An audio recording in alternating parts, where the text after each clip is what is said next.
Jordan bloody Peterson, the audacity of a man who makes an entire career out of explaining how and why men are naturally dominant, and then flatly denies it all to derail a female interviewer. Look at this passive aggression disguised as righteous indignation. In what sense is our society male-dominated?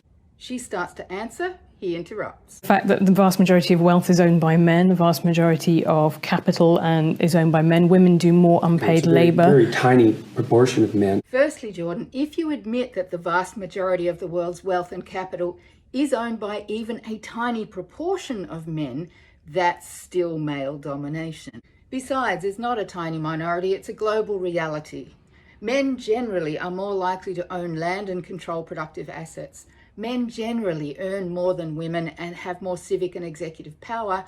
And around the world, men are more likely to control household decision-making and spousal income. So what else you got, Jordan? A huge proportion of people who are seriously disaffected are men. Really? Still doesn't mean they don't dominate. Most people in prison are men. You can guarantee it was some kind of dominance game that got them there. Most people who are on the street are men. You know what happens to women on the street?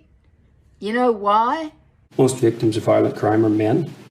And the vast majority of perpetrators, still only seeing evidence here that men are in fact dominant. Most people who commit suicide are men. Because they feel they've failed to measure up to the alpha obligation. Most people who die in wars are men. Because wars are games of lethal dominance, and that's men's fucking business. People who do worse in school are men. Boys, actually. They're boys.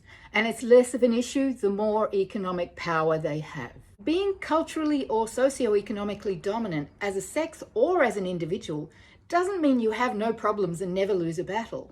Just because there's a hierarchy of power in which not all men feel powerful doesn't mean men are not the dominant sex. But Jordan knows that. Here he is using elephant seals to make a point about humans. The degree to which power is associated with dominance status. Dominance status being something males compete for. The more power is an issue with regards to male competence, the larger the males are compared to the females, and the more likely the males are going to have a harem relationship with the females. And you see that a little bit in human beings because men are bigger than women. So on the one hand, he says men have it too tough to be called dominant. And on the other, he says that's pretty much their entire game, the battle for dominance, over women and over each other. Peterson likes to argue that all of this is as it should be, until it's awkward. Then suddenly this specious intellectual charlatan can't see it. Where's the dominance here precisely? Jordan, it's under the couch where you stuffed it.